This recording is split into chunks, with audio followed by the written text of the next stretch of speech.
What's up, guys? Welcome back to my channel. I'm Jasmine. If you are new here, I show everything beauty, lifestyle, travel, fun, fashion in the Pacific Northwest, because I currently live in like the Seattle, Tacoma area. So I'm back in Miami. This is my second time in Miami this year. The first time I came for Valentine's week with my partner, and then this week I am here to meet up with my friend, spend a few days with my friend, and then get my procedure on Monday. Cross fingers.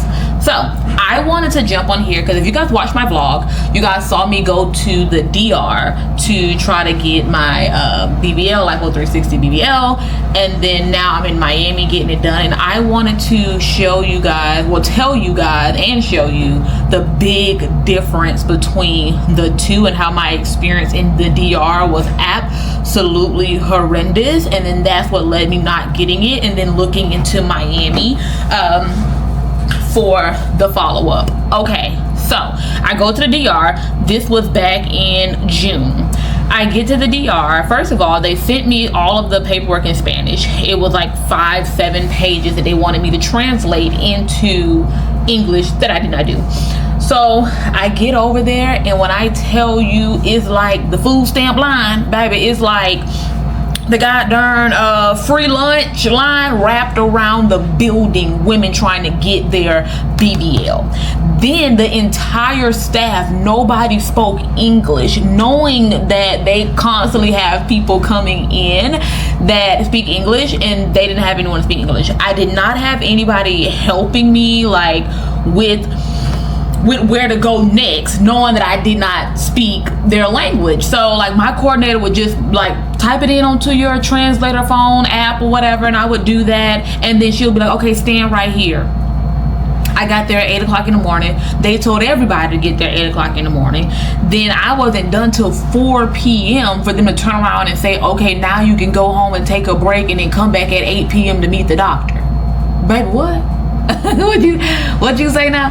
Hold on, the doctor's not gonna meet us after we done did all this? We not gonna see him? We gotta go and come back? Then they had everything in one building, but everyone was like separate vendors. Like, for example, you walk in, you may see the ultrasound man, but the ultrasound man actually worked for somebody else. Then you may see the blood people, but the blood people, like, you know, they're there, but they're working under another company. So you just kind of got to get in line to get your blood, to get your ultrasound, to get your hearing test, to get your breathing test, to get your, you know, it just kept being tests, and you just go on next in the queue pulling the thing. So they give you paperwork that, well, I didn't get this. I had other women, they actually, their coordinator gave them a layout, and they said, these are everything that you need, here's everything that you need checked before you come back to me, and I say, okay, you good based off of your results. My lady, every time I would be done with something, I would just kind of scurry back to her and be like, I did it. And so then she'd be like, okay, good. Now let me take you over here. And she'll take me over there and drop me off. And then and then she'll be like, point, and make sure they call you now. You make sure you get in line or you won't get skipped. And if you guys watch that vlog, when it opened up, I show y'all a clip of me walking in and everyone is sitting in the lobby. That was just like the 8 o'clock, 9 o'clock crew. Then when it was radiology time, she told me to get in an Uber. They didn't even have no van taking people to the next spot. Get in an Uber so that way I can go to the radiology people, and that was $100 additional, separate from the fees and, you know, other stuff that they tell you about. Get in the thing, go over there, sit and wait for them to give you 2 tests, and then come back. Then when you came back, now you about to meet the anesthesiology lady and the nurse. Baby, it's 3:15 and all of this is going on.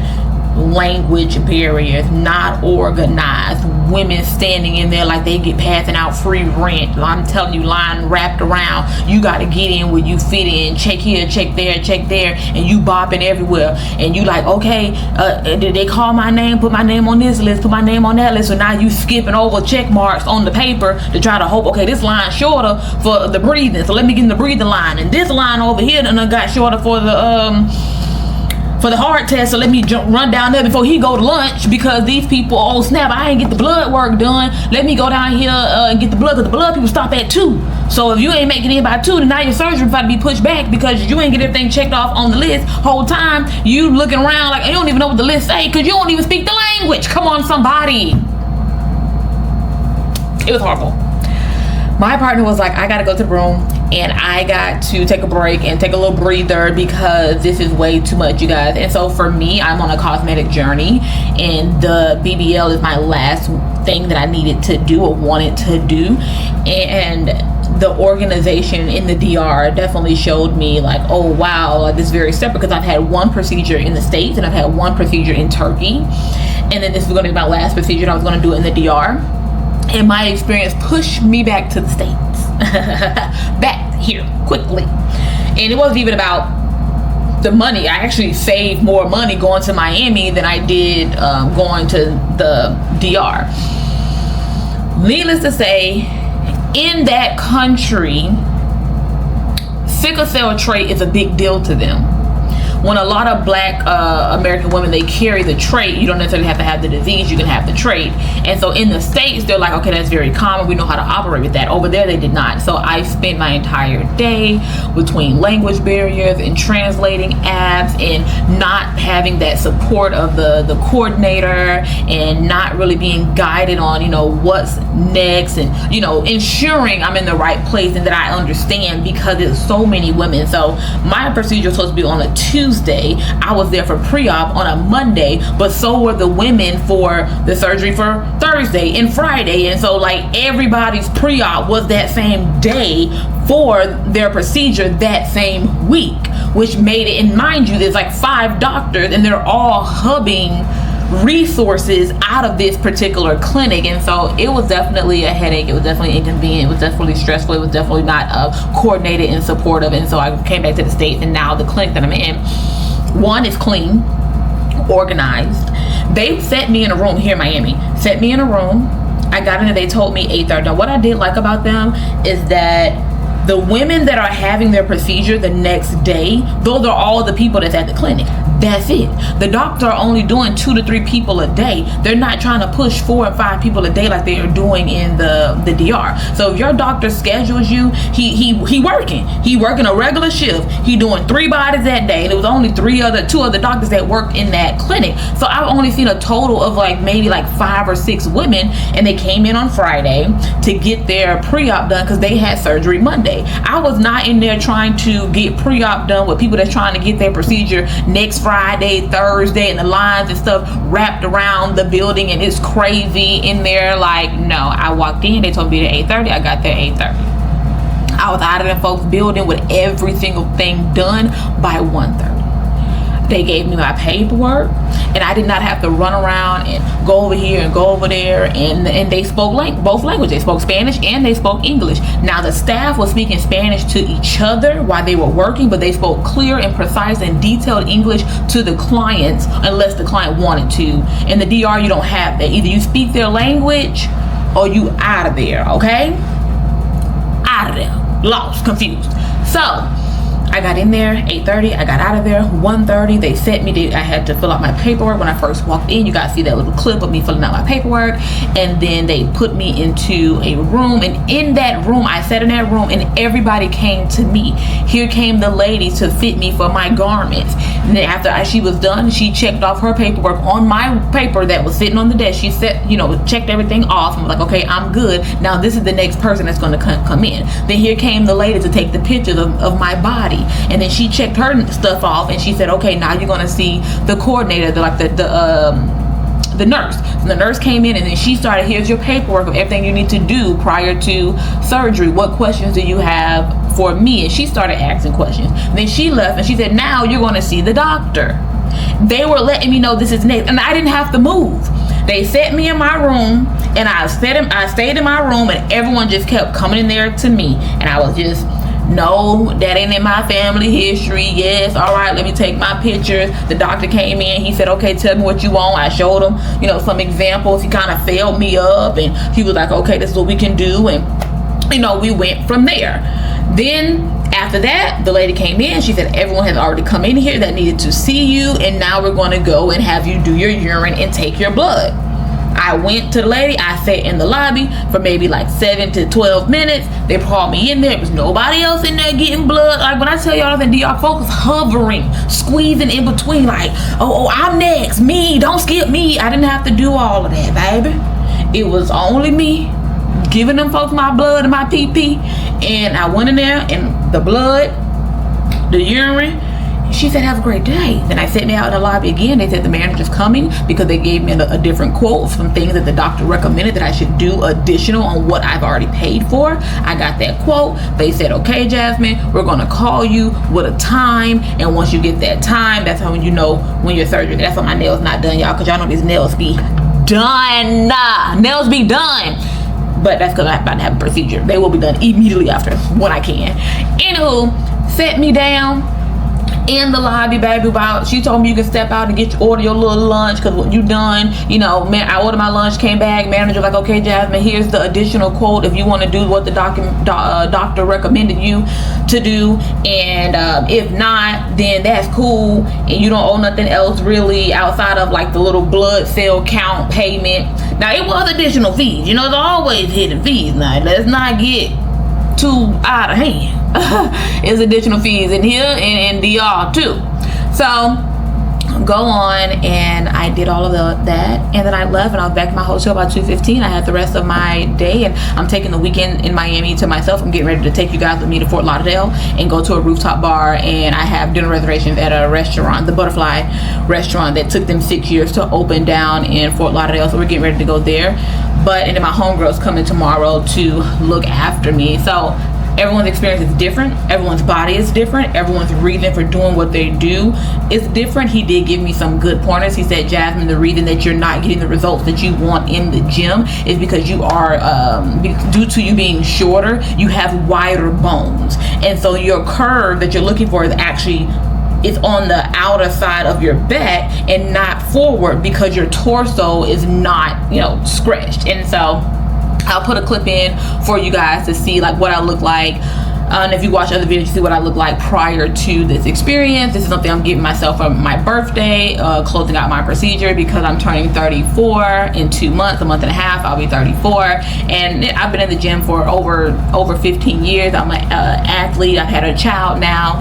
I'm 5'2", 175 pounds. My stomach is still fairly flat, but it's like that flat wideness. I don't have that silhouette, you know, because I still eat clean. I still, you know, Stairmaster and do all of the things. I drink my water, but my body's not giving me that curve effect that I'm looking for, and that's what this procedure is going to do for me necessarily. So, you know, I've never had like a fupa or a huge belly or anything like that, and I've never, you know, not worked out in my adult life. So I think that I have a pretty good foundation, a pretty good canvas, because of me having a journey and stuff like that. And so I do anticipate my results being really, really good. So yeah, that was my experience. I know some people, like I saw a girl in the comments on TikTok, and she was like, yeah, if you trying to go to the DR, like make sure, or Colombia, make sure you have a translator. And I wish I would have saw that comment before I booked everything, because honey, yeah, it's unorganized, and it's just kind of like first come first serve. Everybody and their mama in line. The doctor's over there doing 4 or 5 surgeries a day. You know, I think that 2 or 3 is reasonable for a doctor, because this is your job. And like the first procedure starts at 5 o'clock in the morning. He works on that person from about 5:30 to 8:30. Then the next person is going to come in around 11. He's going to work on you from like 11 to 1:30, you know, and then he's going to do a full day's shift of work in between, you know, breaks, and then that's it. You know, cramming 5 people in a day, 4 people in the day, to me that seems a little excessive. But I've gone through both experiences, and now I'm getting ready to actually have my surgery Monday at 8:45, and I'm very thankful and grateful, and putting all positivity for the results, which I am thinking positive about all of those things. So when you know better, you do better. And I hope that someone that's looking, like I said, I'm 34, I'm in my 30s, so I'm hoping that somebody that's looking to do this journey and start, maybe you're like me, maybe you're a shorter woman where even when you do, work out, like your torso is just not going to stretch from the gym, just like your breasts are not going to just lift from the gym.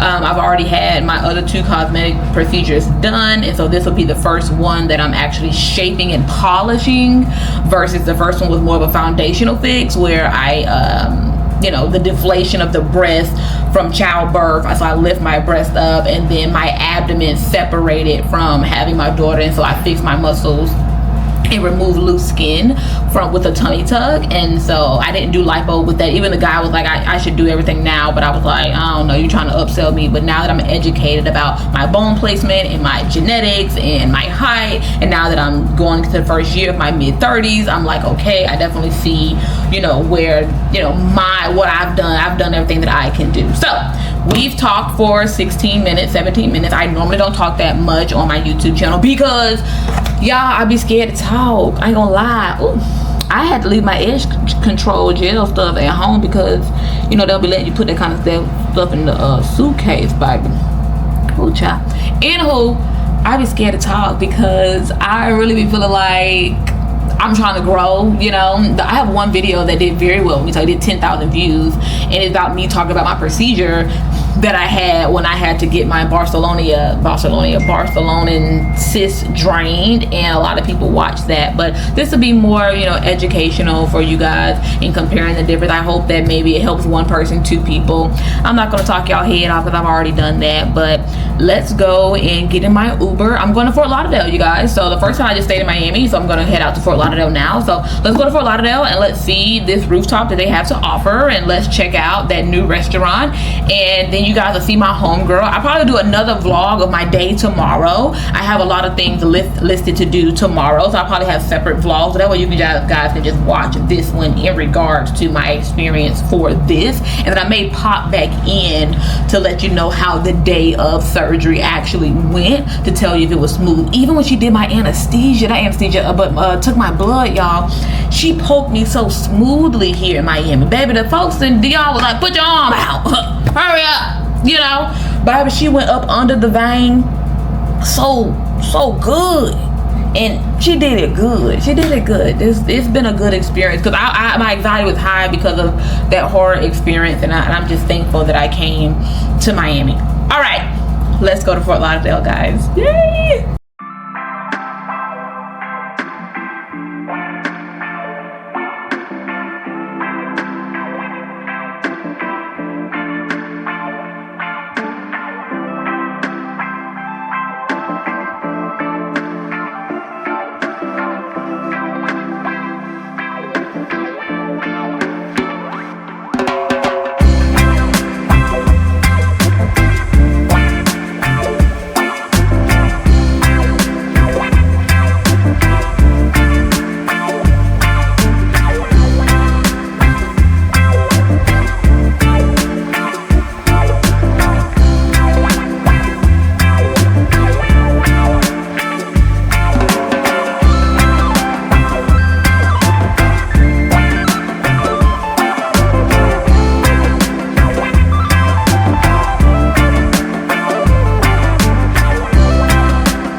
Alright, you guys, so I'm waiting for the restaurant to open. I left the rooftop bar and you guys saw me see that monument, that work of art, and now the restaurant Timber is going to open in about 15-20 minutes for my reservation. and then I'm gonna go there, and then I'm gonna catch my Uber back to Miami because I am in Fort Lauderdale. So right now I'm just kind of like wasting time, taking pictures, sightseeing. It's a really nice area down here. Lots to do and see. I'll show you guys a few more things as well. But yeah, just waiting for the restaurant to open, guys.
All right, you guys, let's go back to the hotel. We walk right past the entrance. Yeah. All right, I just made it back, you guys, back to my room. I'm about to shower and call it quits. I forgot to tell y'all another part.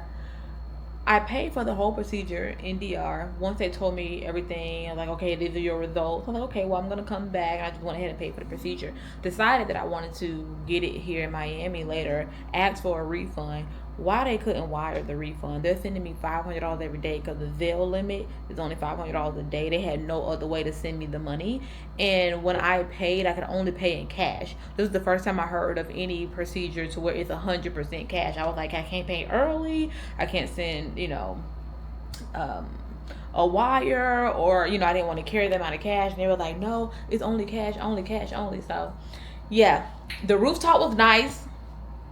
Every drink I showed you guys tonight was a mocktail, since I am like solo traveling for the first few days until my friend gets here. So the rooftop was beautiful, vibe, DJ, nice area. The road that I was on actually leads you to the beach in Fort Lauderdale, and then the restaurant was so beautiful. The salmon was good, the drink was good, the Caesar salad was doing too much. The salad was trying to be more than what you're supposed to be, but Caesar salad is very classic, so you don't have to do too much. So why did y'all try to make y'all own sauce? Baby, just get the creamy Caesar. That's it. Get the creamy Caesar sauce and give it a salad. But anyway, it was good. I'm tired. I thought I was going to show you guys a before and after of the procedure, but I probably won't. Just go ahead and just end the vlog here, and then I'll be there on Monday morning. But I just really want to kind of give you that information of like the difference in my experience. So anyway, I love y'all. Thank you for watching. Like, comment, and subscribe, and I'll see you in the next one.